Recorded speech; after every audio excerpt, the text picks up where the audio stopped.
Uy, sí, bueno, ay, disculpen, pero siempre me da ese problema, sobre todo cuando he tenido días de no estar compartiendo pantalla. Bien, decíamos con Telecooperativas, ciclo 02-2022, el nombre de su servidor, y veamos entonces los aspectos generales, pues que ya todos manejamos. La clase es día miércoles de 8 a 11:40, aunque vamos a estar iniciando siempre 8:30, por aquello de los atrasos que a veces se dan, no se nos pega la cobija o tenemos alguna actividad previa a la clase. Entonces, para empezar de manera un poco más relajada a las 8:30. Los recursos, pues ya sabemos, ahí menciona Zoom, pero ya sabemos que Zoom no lo estamos utilizando.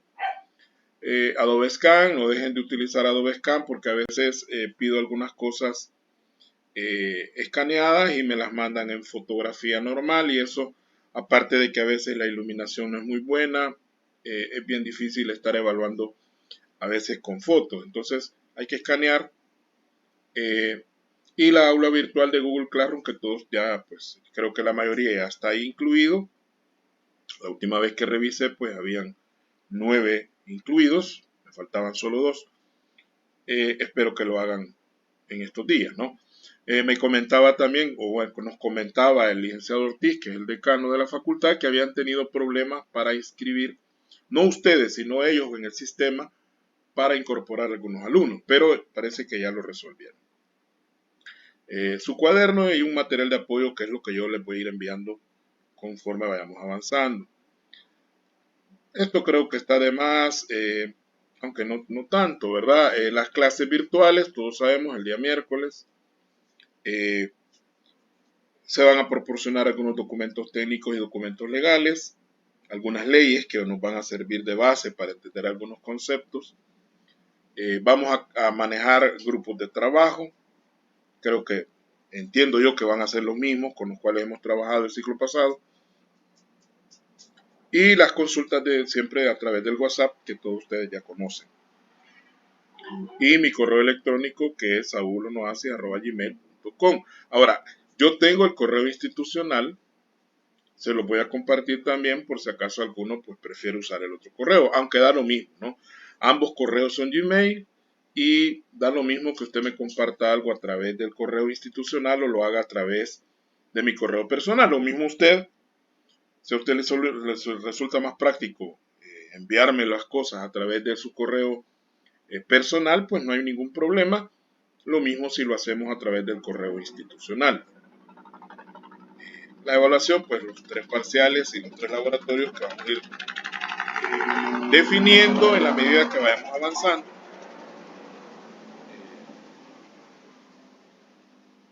Vamos a tener el primer bloque de clases que probablemente al iniciar la clase en la mañanita, el primer bloque de clases generalmente va a ser más largo porque uno está fresco y puede aguantar más la jornada de una hora, hora y media.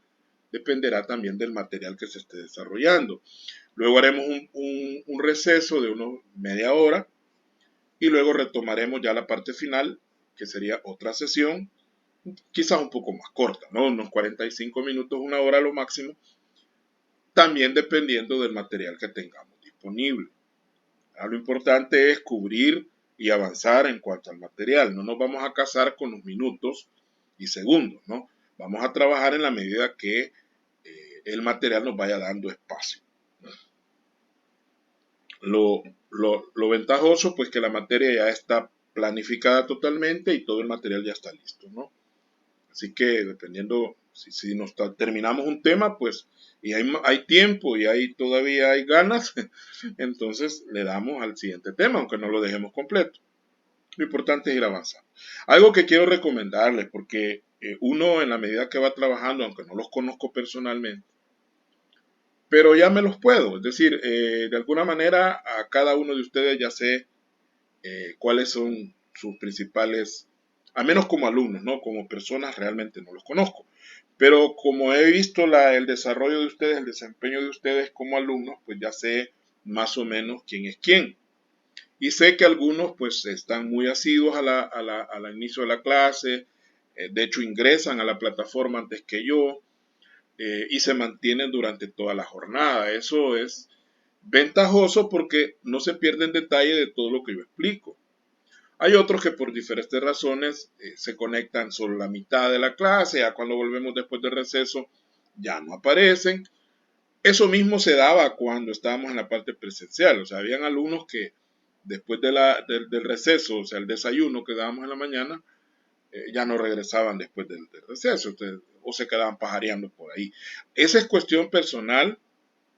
Sin embargo, quiero aclarar de que cuando yo voy a evaluar ya vamos cerrando el ciclo, todos esos aspectos yo los tomo en cuenta, es decir, aquellas personas que se conectan, que siempre están pendientes, que entregan las tareas en las fechas indicadas, todo eso yo lo tomo en cuenta a la hora de evaluar, no solamente el material que me envían de evaluación, el que yo tomo en cuenta todos esos aspectos. No para quitarles puntos, jamás he hecho eso, pero sí para poder no regalarles, sino asignarles puntos que necesiten para mejorar alguna nota. Eso con base a sería su actitud en la clase, ¿no? Es lo que se menciona en la evaluación por competencias, que nos dicen a nosotros los docentes, bueno, hay 3 aspectos que hay que evaluar por competencias, que son los contenidos, el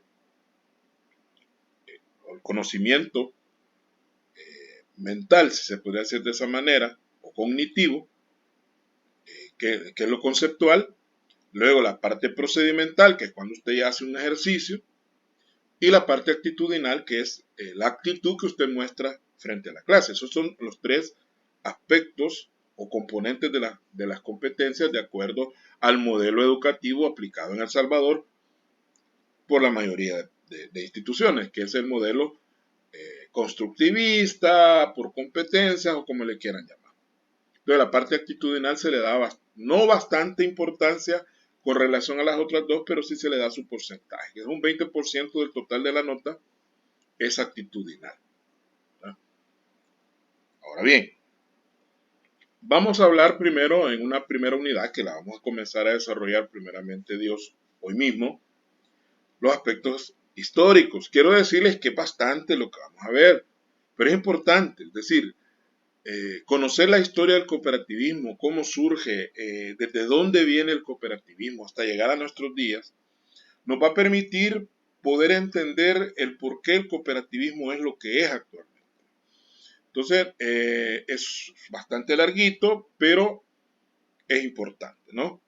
Tanto a nivel mundial, primero lo vamos a ver a nivel general, cómo surge el cooperativismo y nos vamos a prácticamente a remontar desde la época primitiva, porque desde ahí, de hecho, la primera forma que el hombre tuvo para organizarse fue en comunidades que prácticamente eran cooperativas, ¿verdad? Prácticamente eran cooperativas. Habían clanes, así les llamaban. Los clanes eran grupos de personas, grupos de familias que se organizaban para poder recolectar frutos, cazar y luego repartirse todo lo que habían cazado y todo lo que habían recolectado. Luego surge la agricultura y ya con la agricultura pues hay un poquito más de holgura en cuanto a estos aspectos y ya la agricultura permite que la economía no sea tanto de subsistencia, sino un poquito más de excedente, es decir, ya le genera excedente, ya se puede guardar granos, se pueden guardar algunas cosechas para poder consumirlas después, o para intercambiarlas con otros clanes y tribus y de esa manera obtener otros productos que no se tenían.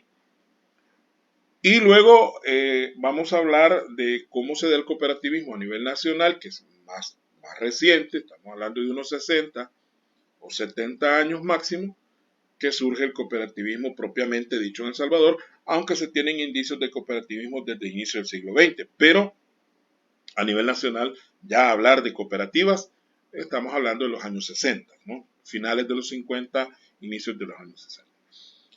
Entonces, ya cuando hayamos hablado de la historia del cooperativismo y entendamos cómo surge y cuáles son los principales hechos que han marcado el desarrollo del mismo, vamos a una unidad 2 donde vamos a hablar de conceptos generales del cooperativismo.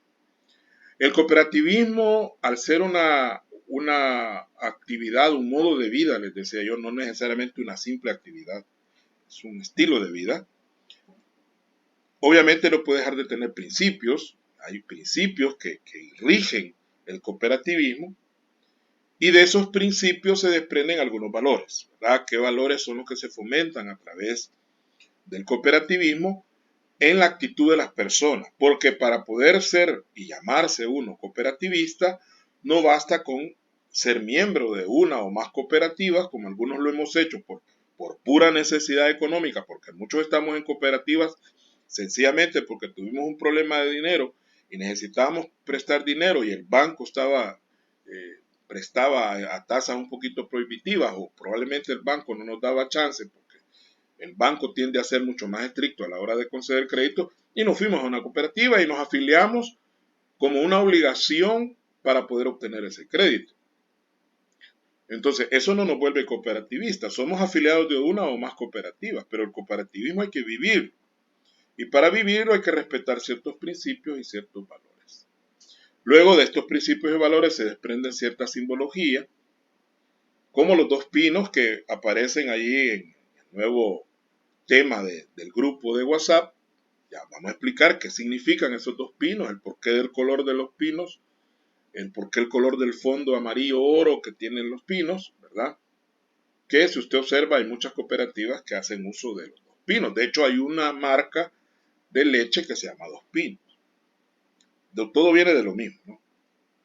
Luego, la clasificación de las cooperativas, es muy importante saber cómo se clasifican de acuerdo a diferentes criterios. Vamos a hablar de criterios como el vínculo que tienen con sus asociados, la actividad económica a la cual se van a dedicar. En fin, hay una serie de criterios para poder clasificar la cooperativa. Eso tenemos que entenderlo para poder comprender también que no todas las cooperativas manejan los mismos términos. Todo va a depender del tipo de clasificación en la cual nosotros la hayamos ubicado. Y luego la pregunta del mío. Las sociedades y las asociaciones cooperativas, que son dos cosas muy diferentes, aunque ambas tienen como base común el cooperativismo, pero no es lo mismo una sociedad cooperativa que una asociación cooperativa. Tanto en términos legales, que de hecho legalmente hay una gran diferencia. A una la rige la ley de asociaciones cooperativas, de la cual vamos a hablar más adelante, y a otras la rige el Código de Comercio. Ya desde ese aspecto, pues son diferentes las sociedades y las asociaciones. No digamos ya en su parte de funcionamiento, cómo se crean y todo lo demás, cómo se regulan, qué institución es la que rige esas instituciones, pues ahí vamos a hablar de eso también. Luego en una unidad 3 vamos a hablar de un marco jurídico, porque las cooperativas, ya sea sociedades o asociaciones, tienen un marco jurídico que las regula, y eso es bien importante conocer. Claro, no vamos a leer de pe a pa, como decía mi mamá, de pe a pa las leyes, pero sí vamos a leer algunos artículos que son sumamente importantes entenderlos para ver cómo funcionan. Vamos a hablar primero del INSAFOCOOP a través de su ley de creación, el Instituto Salvadoreño de Fomento Cooperativo, creado hace un poquito más de 50 años, y que se creó precisamente para regular más que todo a las asociaciones cooperativas. La ley y reglamento de asociaciones cooperativas, que es la ley que propiamente le aplican a las asociaciones, y el Código de Comercio, porque el Código de Comercio también nos regula sobre todo las sociedades cooperativas. Entonces ahí vamos a entender la diferencia entre una sociedad y una asociación cooperativa. ¿Ah? Una está regulada por la ley y reglamento de asociaciones cooperativas, y las sociedades en su caso están reguladas por el Código de Comercio, porque de hecho legalmente las sociedades cooperativas se consideran comerciantes. Unidad 4. Proceso de creación y funcionamiento de una cooperativa. Aquí está enfocada la primera parte del trabajo que ustedes van a desarrollar como grupo. Yo voy a tratar de darles el lineamiento de esta investigación con mucho tiempo de anticipación, al igual que lo hice con el tema que vimos en sistema, lo di con mucho tiempo de anticipación. Entonces no hay que atenerse. Desde el momento que usted reciba el lineamiento, que yo lo hago en un documento PDF, lo explico en la clase, luego se lo hago llegar a través de la plataforma. Usted lo puede descargar, lo puede imprimir y comenzar a buscar toda la información con tiempo. ¿Qué vamos a buscar en esta primera parte de ese trabajo?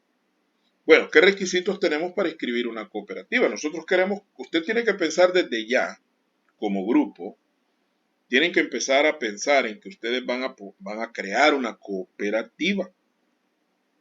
Y esa cooperativa va a tener una actividad económica de la cual ya vamos a hablar en la unidad 2, parece. Cuando veamos la clasificación, ahí hay una clasificación donde hay cooperativas de todo tipo.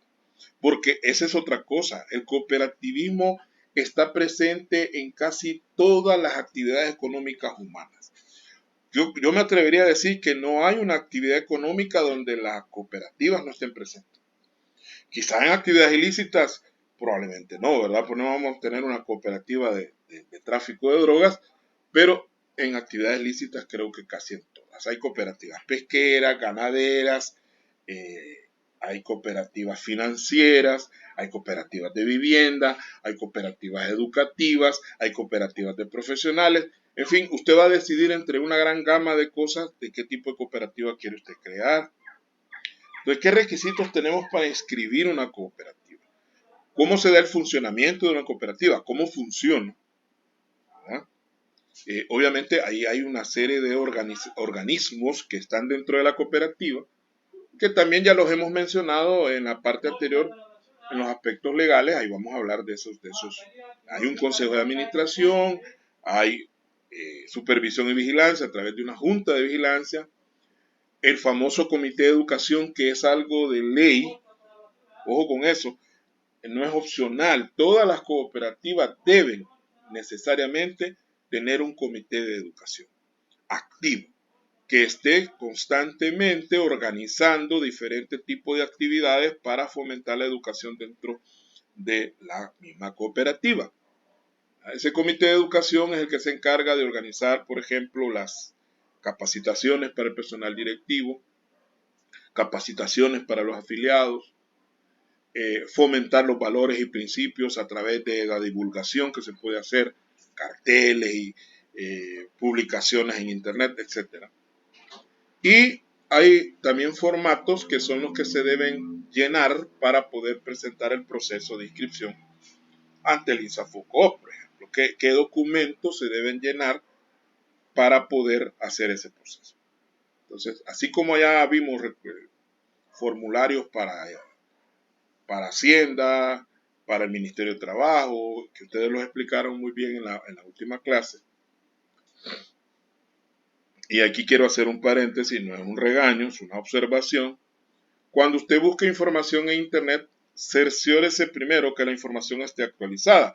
Si no, recuerden lo que a mí me pasó con el ejercicio último de las planillas, que pues no tenía actualizado el porcentaje de las AFP, parece. Entonces, eso es un error mío, por no tener el cuidado de verificar la información antes de presentarla.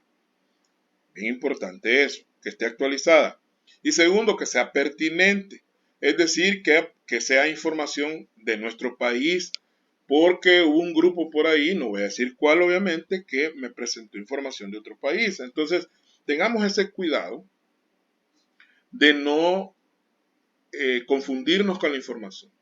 Que la información sea actualizada y en segundo, que la información sea pertinente o que corresponda a nuestro país. Porque si hablamos de cooperativas, pues cooperativas hay en todo el mundo. Entonces, si yo presento una información aplicable a las cooperativas de México o aplicable a las cooperativas de España, ahí hay ciertas diferencias, aunque hay ciertas similitudes, pero también hay diferencias en cuanto al marco legal aplicado en nuestro país. Entonces, esa es una recomendación para que no vayamos a cometer ese error. Yo voy a dar en su momento para qué nota va a servir esa investigación, etc. En el caso de la unidad 5, hay una normativa contable que se llama Norma de Información Financiera para Asociaciones Cooperativas del Salvador, conocida como MIFACES. Hace unos 10 o probablemente 12 años, se hizo un esfuerzo en El Salvador por adaptar la normativa contable específica de las cooperativas a la normativa internacional que en ese momento pues era la moda, ¿no? Que las NIF para pymes. Entonces, ¿por qué no crear unas NIF que sean específicamente para las asociaciones cooperativas? Entonces, el INSAFOCOP empezó a hacer una serie de consultas con algunos sectores cooperativos del país para diseñar estas normas. El problema que existe, o los problemas que existen son dos. Primero, las normas no son de carácter vinculante. A la fecha no hay vinculación en cuanto a las normas. Cuando yo digo vinculante, y eso es bien importante que usted lo entienda, porque a veces usted ve algún video en la televisión o en el internet y dicen, es que eso no es vinculante, es que eso sí es vinculante. Entonces, ¿qué debe entender usted por vinculante? La palabra vinculante obviamente viene de vínculo. Vínculo es un nexo, es una relación entre dos partes. Entonces, algo es vinculante cuando legalmente es exigible. Es decir, cuando legalmente hay una obligación de hacer algo, entonces es vinculante. Cuando algo no tiene esa calidad de exigencia legal, sino que depende de si usted quiere hacerlo o no, o sea, se queda a nivel solo de recomendación, entonces se dice que no es vinculante. Entonces, el problema de las NIFASEP, su primer problema es que no son vinculantes.